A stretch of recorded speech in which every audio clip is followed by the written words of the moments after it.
아멘. 할렐루야.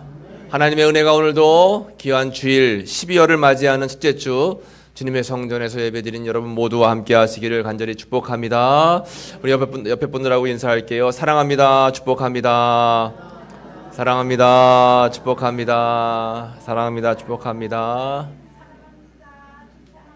사랑합니다. 축복합니다. 참 잘하셨습니다. 오늘은 겨울에도 씨를 뿌리는 사람이라는 제목으로 함께 말씀을 나누겠습니다.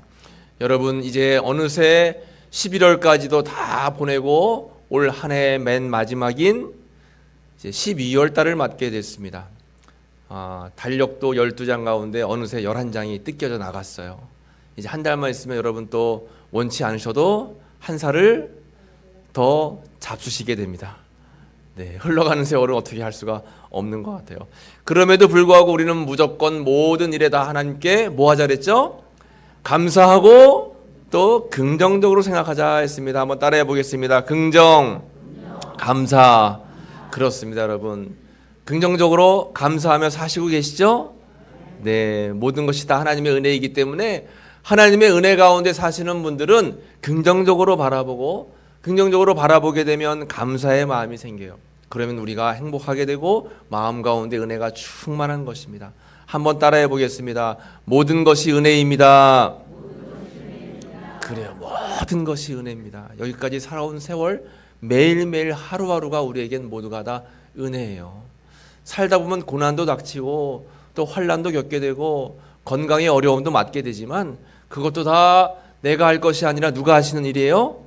하나님이 하시는 일이에요. 하나님께 맡기고 우리는 순종하면서 하나님이 이끄시는 대로 살아가면 된다라고 하는 것입니다. 오늘날 우리는 이렇게 반가운 분들 만나면 뭐라고 인사해요? 안녕하세요. 그 다음 뭐라고 할까요? 옛날 먹을 거 없는 시절에는 뭐라고 인사했어요? 식사하셨어요? 하고 인사를 하는데 요즘에는 그렇게 안 하시는 것 같아요. 요즘에는 뭐 편안하게 지내고 계세요? 요즘에 어떠세요? 하고 인사하죠. 옛날에는 무조건 밥 먹었냐고 인사했어요. 그건 먹고 살기가 어려워서 아마 그랬던 것 같습니다. 예전 초대교회 성도들은 너무나 힘든 시절을 보냈어요. 예수님 믿으며 핍박당하고 고초를 이제 겪게 되었습니다. 그래서 그분들은 만날 때마다 인사가 뭐냐면 마라나타였어요. 마라나타. 여러분 들어보셨죠? 마라나타. 마라나타라고 하는 뜻은 주 예수여 오시옵소서. 주 예수여 오시옵소서. 우리 요한계시록 맨 마지막 끝에 보면 뭐라고 끝날까요? 주 예수여 오시옵소서 하고 성경책 맨 끝에 마감을 하게 됩니다. 그 뜻이 바로 마라나타예요. 마라나타. 성도들은 어렵고 힘들지만 그럼에도 불구하고 하나님이 우리를 지키시고 보호하시고 우리와 함께 하시고 또 우리를 위해서 이 땅에 오실 제일인 예수님을 기대하기 때문에 마라나타 주 예수님 오실 것입니다. 우리 희망과 용기를 잊지 맙시다 하면서 마라나타 하고 인사했던 거예요. 때로는 샬롬 하고 인사하죠. 샬롬이라고 하는 뜻이 뭐예요? 평화, 평강. 평강을 기대합니다. 평강을 기원합니다 하면서 샬롬 하고 인사하는 것입니다. 여러분, 마라나타 주 예수여 오시옵소서라는 마음과 신앙을 가지고 12월 한 달을 우리가 살아야 되는데 오늘서부터 교회 절기상 대림절을 맞이하게 됩니다. 대림절. 이 대림절이라고 하는 것은 예수님이 이 땅에 오신 성탄절 전 4주를 의미해요. 4주 동안 예수님이 이 땅에 오신 것을 기억하고 생각하고 감사하고 그 은혜를 나누고 또 끊임없이 내 자신을 점검하고 다시 오실 예수님에 대한 신부로서의 우리의 정결함을 다시 회복하는 그런 시간, 이것을 우리는 대림절이라고 합니다. 대림절을 맞이하면서 이제 성탄 트리에 불도 밝히고 또 대림절 초에 불도 밝히는 거예요. 오늘 우리 교회도 이렇게 성탄 트리를 잘 만들어 놓고 불을 밝혔어요. 불을 밝히는 이유는 그저 눈에 보기 좋게 하기 위해서, 예쁘게 하기 위해서, 그리고 또 성탄절이니까 크리스마스니까 하면서 그냥 단순한 목적으로 성탄의 불을 밝히는 것이 아니라 이 성탄 트리의 불은 어두운 세상에 빛으로 오신 예수님, 어두운 삶 가운데 나의 고난과 나의 역경과 나의 고민 속에 빛으로 오시는 예수님을 기대하고 소망합니다 라고 하는 의미로 불을 밝히는 거예요. 여러분, 성탄의 불을 바라보실 때마다 늘 감사하시면서 우리를 구원하기 위해서 이 땅에 오신 예수님의 은혜를 다시 한번 기억하시는 여러분들 모두가 되시기를 간절히 축복합니다. 우리는 이 대림절기를 맞이하면서 예수님께서 이 땅에 오시고 또 나를 위해 다시 오실 그 은혜를 기억하는 그런 시간들을 보내야 됩니다.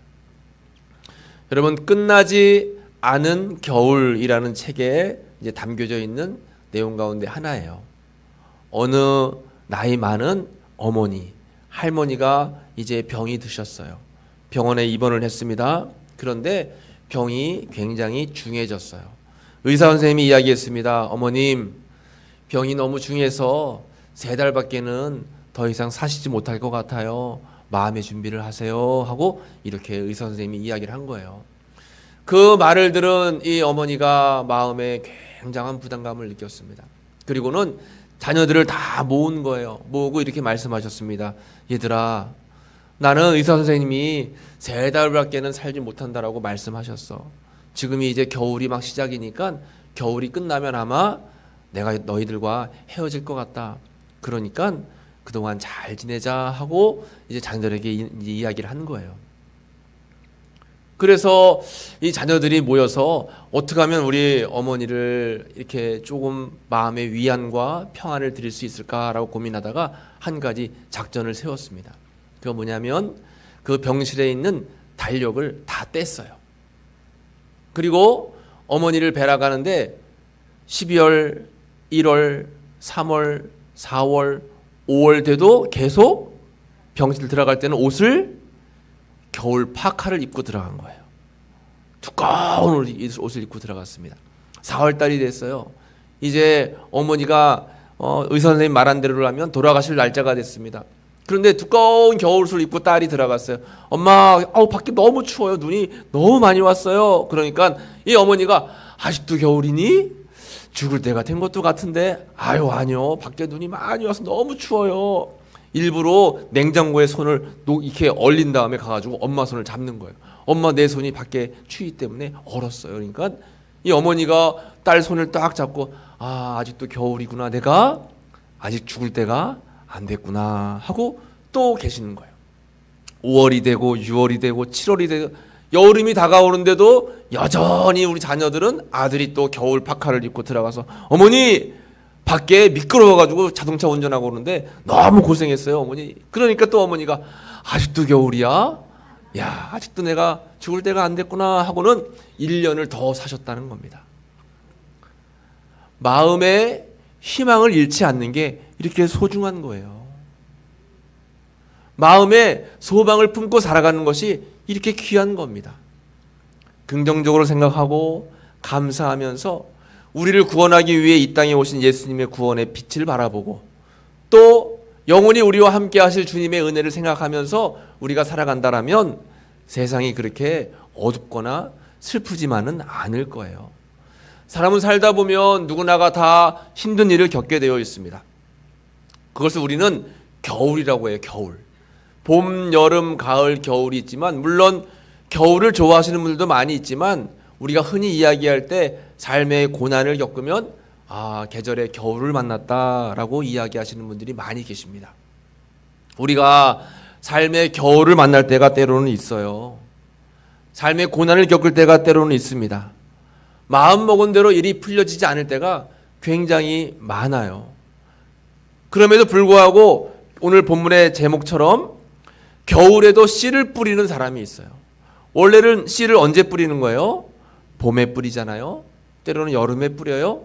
그런데 겨울에도 씨를 뿌린다라고 하는 것은 우리의 삶에 고난이 닥치고 역경이 있고 어려운 환난을 만난다 할지라도 끊임없이 소망을 품고 희망을 가지고 삶 속에 여러 가지 씨앗을 뿌리면 생각지 못하게 많은 열매들을 맺게 된다라고 하는 것입니다. 여러분들의 삶 속에 이러한 은혜가 넘쳐나시기를 간절히 축복합니다.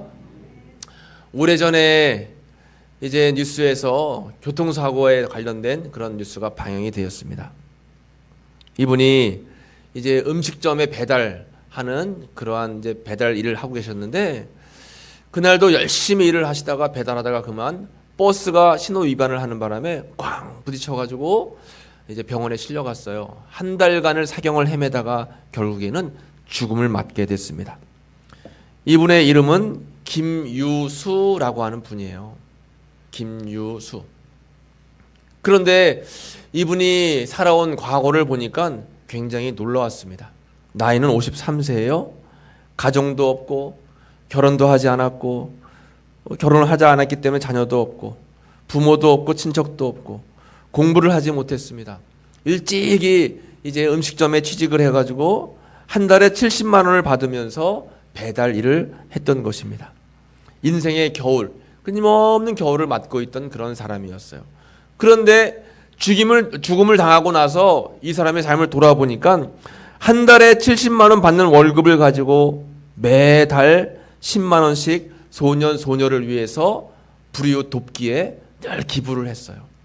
그리고 끊임없이 할 수 있는 한 재활원 찾아가서 많은 불이웃들을 위해서 봉사하고 섬기는 일을 했습니다. 알고 보니까 혼자 살면서 굉장히 삶이 어려운데도 불구하고 좌절하거나 또 절망하지 않고 할 수 있는 한 보람된 일을 하려고 애를 쓴 거예요. 이 소식이 알려지면서 이제 보험금이 나왔는데 이 보험금 4천만 원짜리 보험을 들었답니다. 그런데 4천만 원짜리 보험 수익자 받는 사람을 누구라고 했냐면 어린이 재단으로 해놓은 거예요. 그래서 갑자기 사고가 나가지고 죽었기 때문에 4천만 원 보험금이 나왔는데 어린이 재단에 후원이 된 겁니다. 이 어린이 재단에서 이 사실을 뉴스에 보도했고 또 청와대에 알렸어요. 대통령이 그 사실을 아는 겁니다. 너무 대통령이 은혜를 받아가지고 이제 찾아갔어요. 찾아가서 대통령이 직접 장례식장에서 위로하고, 그리고 또 이 소년 소녀 재단에 많은 그런 후원금을 전달할 수 있도록 홍보도 하고 광고도 하고, 이런 일들이 일어나게 되었다라고 하는 것입니다. 지금은 이 김유수 씨가 잊혀졌지만 저는 이분에 대한 이 감동적인 그런 이야기를 늘 잊지 않고 마음에 새기고 있습니다. 여러분, 사시면서 인생의 겨울 같은 삶을 살 때가 많이 있지만 그럼에도 마음을 긍정적으로 감사하며 씨를 뿌릴 그러한 각오만 가지고 있으면 어떠한 상황에서도 우리는 의미 있는 삶을 살아갈 수가 있다라는 것이에요. 오늘 이 김유수 씨와 같은 삶을 살고 있는 사람이 성경에 나와 있습니다. 이 사람도 50대 중반 이후고 결혼도 하지 않았습니다. 독신이에요. 먼 나라에서 복음을 전하다가 감옥에 갇혔습니다. 얼마 뒤에 사형장의 이슬로 사라져갈 사람입니다. 가족 없이 겨울에 찬 감옥에서 지내고 있는데 병들어 온몸이 아파요. 누굴까요? 사도 바울입니다. 사도 바울이에요.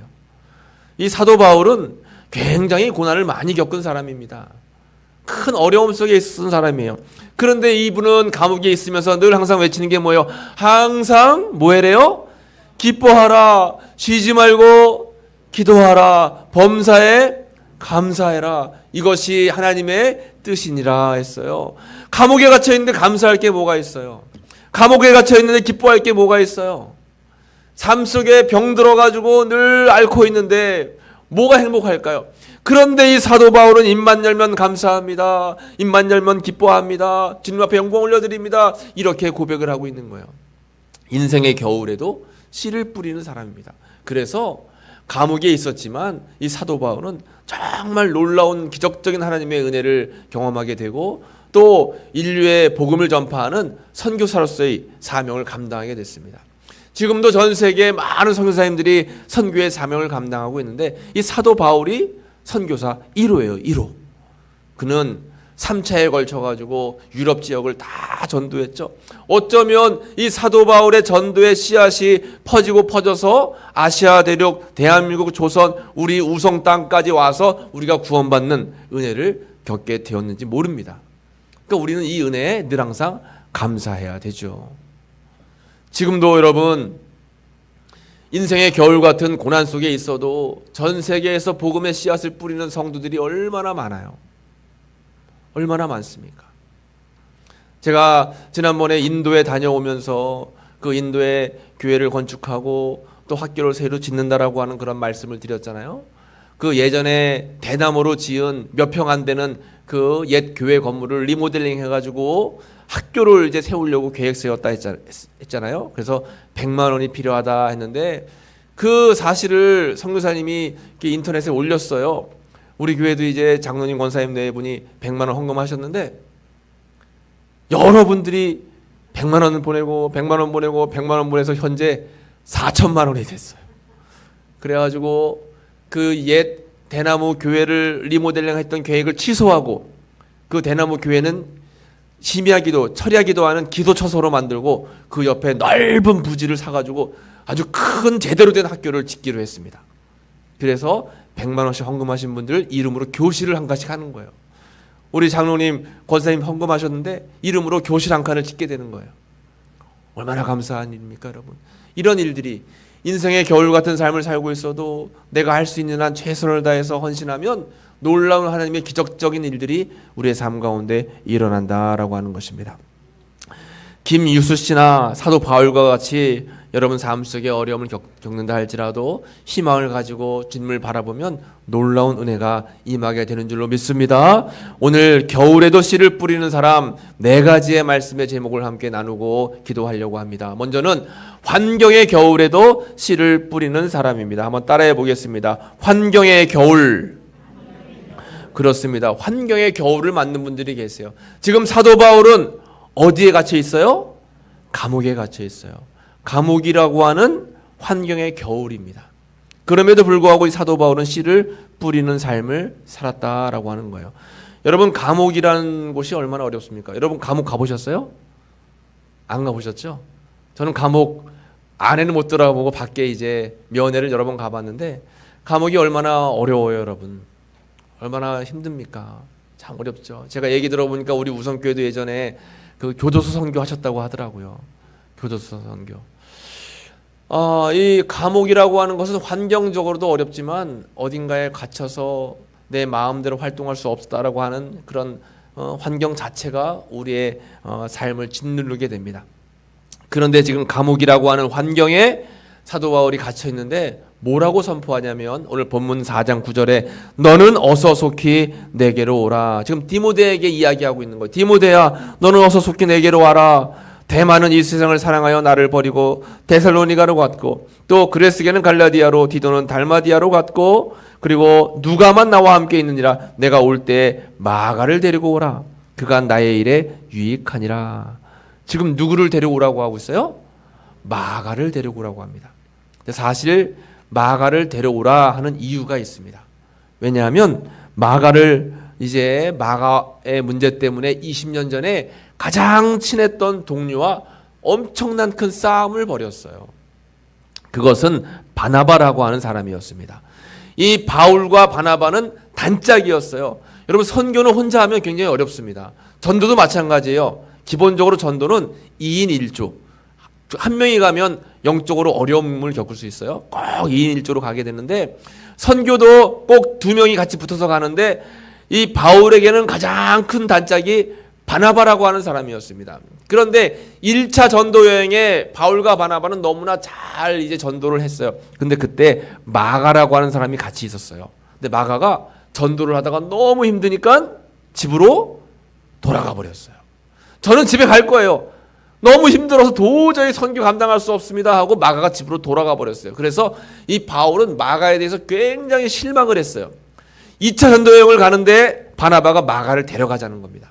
근데 바울은 마가 데려가면 안 돼. 1차 전도여행 때 보니까 믿음이 없어가지고 중간에 다 그냥 집으로 가버렸잖아. 절대 같이 가면 안 돼. 바나바는 같이 가자. 바울은 안 된다 그러다가 아주 심하게 싸운 거예요. 그러고는 둘이 갈라섰습니다. 바나바는 구브로로 가고 또 바울은 길리기아로 가면서 두 사람이 갈라서게 된 거예요. 그때 이후로 마가를 쳐다보지도 않았어요. 이 바울도 굉장히 성격이 있었습니다. 그런데 이제 감옥에서 마지막 하나님의 부름을 받기 전 이제 그의 사명이 다 될 때가 되니까 마가가 자꾸 생각이 나는 거예요.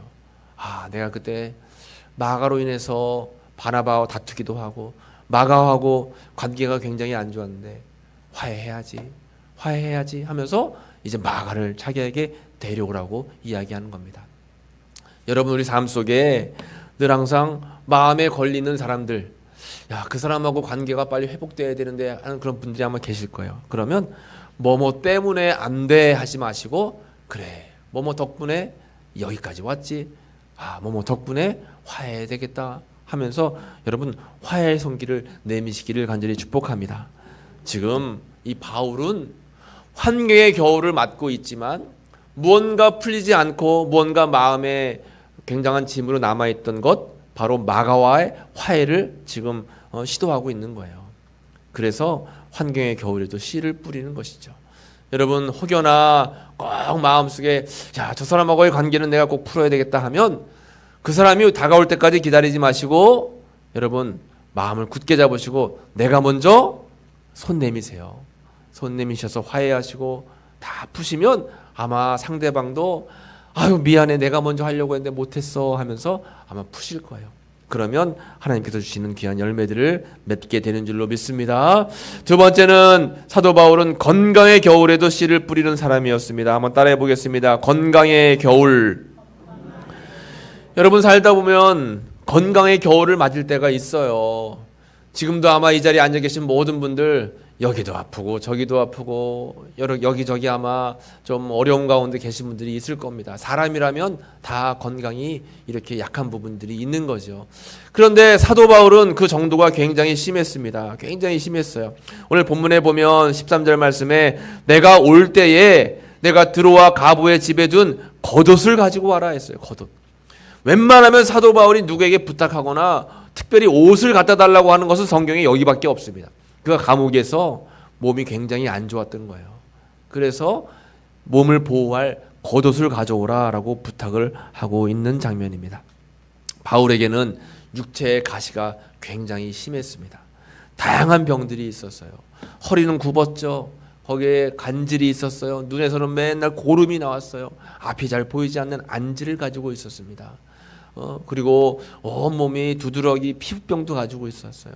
온갖 병이라고 병은 다 가지고 있던 것이 바로 사도 바울이었습니다. 그럼에도 불구하고 바울은 늘 항상 병 때문에 좌절하지 않았어요. 병 때문에 나는 주님의 일을 못한다라고 이야기하지 않았습니다. 물론 인간이니까 병이 조금 더 회복이 돼서 건강하면 더 많이 할 수 있잖아요. 일을 주님 앞에 간절하게 기도했죠. 하나님, 나에게는 육체의 가시가 있습니다. 고린도후서에 3번이나 간구했어요. 3번이나 병 고쳐달라고 기도했습니다. 3번이라고 하는 것은 딱 3번이 아니라 완전 숫자이기 때문에 엄청나게 많이 간구한 거예요. 기도한 거예요. 그런데 하나님께서는 그 기도에 응답하지 않으셨어요. 너가 그렇게 약하기 때문에, 너가 그렇게 어려움이 있기 때문에 나를 더 찾게 되고 나를 위해서 너 기도하게 되고, 그래서 너는 약할 때 오히려 더 강해지는 거란다 라고 하는 그런 말씀을 하셨어요. 사도 바울은 약할 때 강함이라 라고 고백을 하고 있죠. 이렇게 약함 가운데 있었지만 사도 바울은 그가 최선을 다해서 할 수 있는 일들을 감당했어요.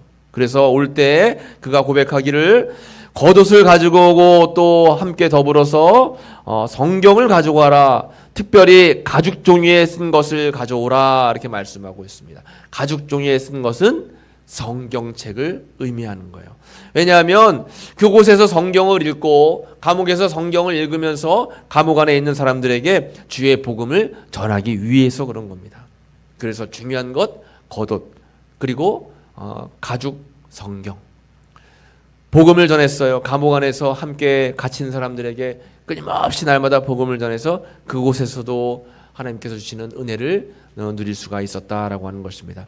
여러분 건강의 겨울을 우리가 맞을 때가 있습니다.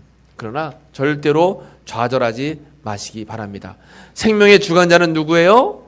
생명의 주관자는 하나님이십니다. 생명의 주관자는 하나님이에요. 더 살고 싶어도 하나님이 너는 생명이 여기까지야 하면 우리는 하나님 품에 가야 되는 거예요.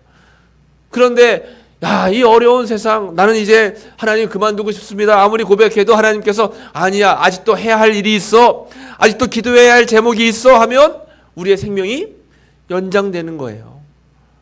그러므로 살고 죽는 문제는 우리의 고난이 아니라 하나님의 고난입니다.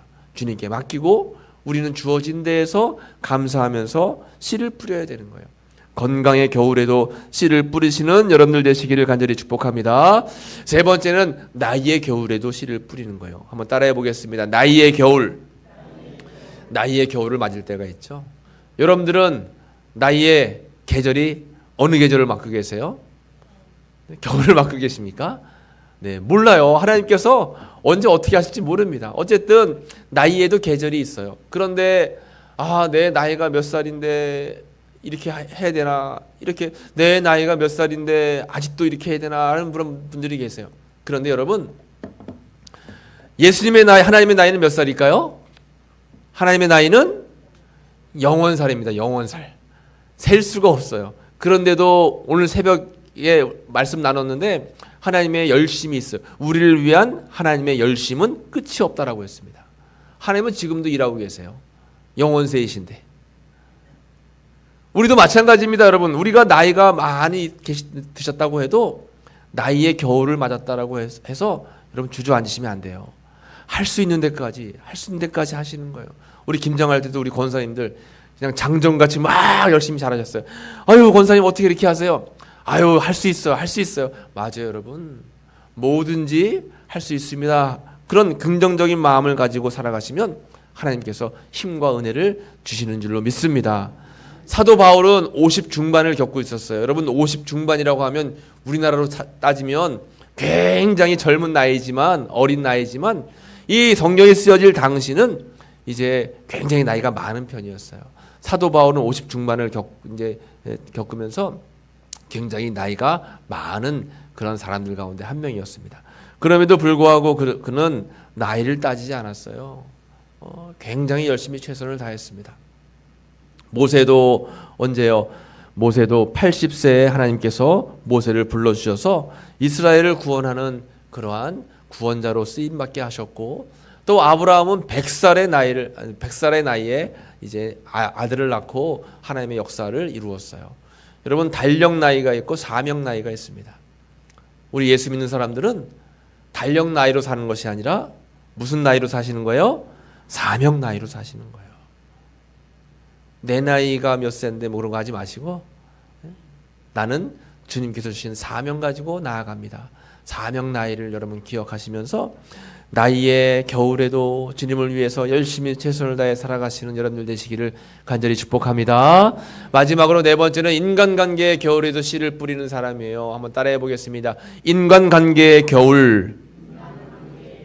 그래요. 나는 하느라고 했는데 사람들과의 관계가 어려울 때가 있어요. 나는 최선을 다했는데 사람들과 여러 가지 관계가 얽히고 설켜서 굉장히 힘들 때가 있습니다. 우리 마을에서 지낼 때, 어떤 공동체에서 지낼 때 꼭 사람들하고 이상하게 엮일 때가 있어요. 같이 일하는 사람들하고, 또 회사에서 꼭 마음속에 여러 가지 갈등이 있는 분들이 분명히 있다라고 하는 것입니다.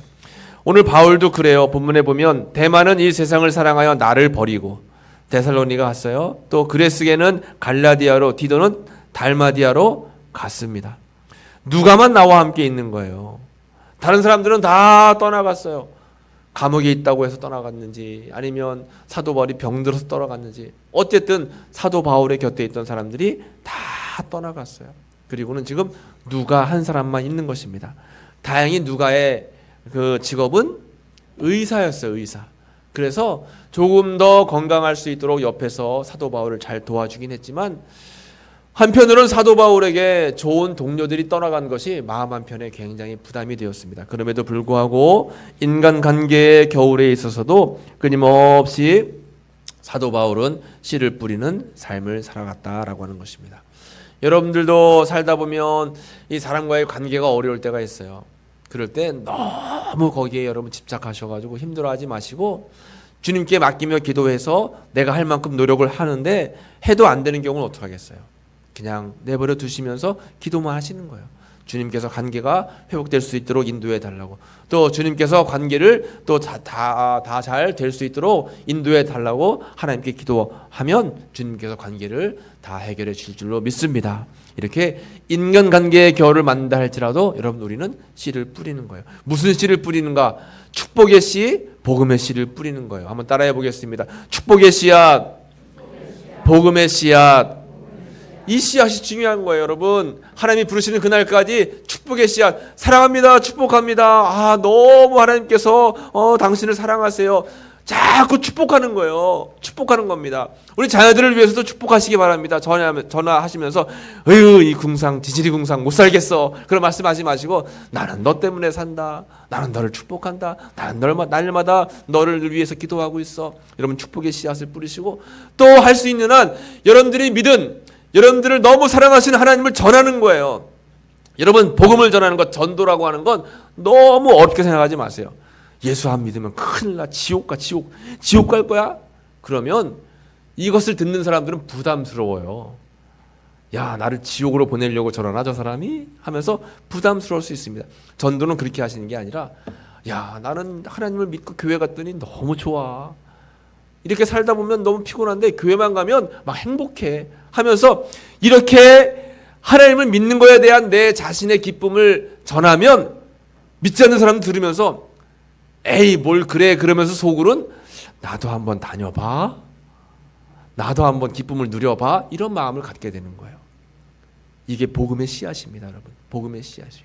그래서 자꾸 여러분 이웃들과 만날 때마다 전도라고 하는 것은 다른 게 전도가 아니라 교회 자랑, 예수님 자랑, 목사님 자랑, 자꾸 자랑하고 기뻐하고 즐거워하고 행복한 모습을 보여주면 사람들에게 그것이 이렇게 흘러가는 거예요.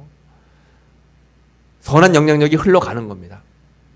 특히나 믿지 않는 그러한 분들이 집에 계시면 집에 가셔가지고 교회 험담하면 안 돼요. 아이고 갔더니 오늘도 목사님이 그냥 설교를 그냥 얼마나 못하시는지 졸려서 그냥 혼났어. 그러면 교회 가봐야 별거 없구나, 목사님은 재우시는 분이구나 라고 생각하시는 거예요. 제가 설교를 잘 못하더라도 집에 가셔서 아이고 목사님 설교를 얼마나 잘하는지 몰라. 그러면 믿지 않는 분들이 야 나도 그거 한번 듣고 싶네 하는 생각이 드는 거예요. 여러분 늘 항상 겨울에도 씨를 뿌리는데 축복의 씨앗, 복음의 씨앗을 뿌리시는 여러분들 되시기를 간절히 축복합니다. 예수님 다시 오실 그 날을 기대하면서 우리가 주님을 기다립니다. 대림절기를 보내고 있습니다. 여러분 우리가 이제 겨울을 맞게 되고 점점 추워지는 날씨이지만 우리의 영, 우리의 믿음, 우리의 늘 항상 영혼은 주님을 향해서 뜨거운 은혜가 넘치는 그런 삶이 되어야 되는 줄 믿습니다. 여러분들의 삶 가운데에 예수님의 은혜와 예수님의 은총이 가득 충만하시기를 간절히 축복합니다. 기도하겠습니다. 하나님 감사합니다. 겨울을 맞고 있습니다. 하나님 환경적으로는 겨울을 맞고 있지만 또 여러 가지 삶의 겨울을 맞고 있지만 그럼에도 불구하고 우리의 영혼 날마다 주님을 찬양해서 기쁨의 씨앗을 뿌릴 수 있는 저희 모두가 될 수 있도록 인도하여 주옵소서. 감사드리며 예수님의 이름으로 기도하옵나이다.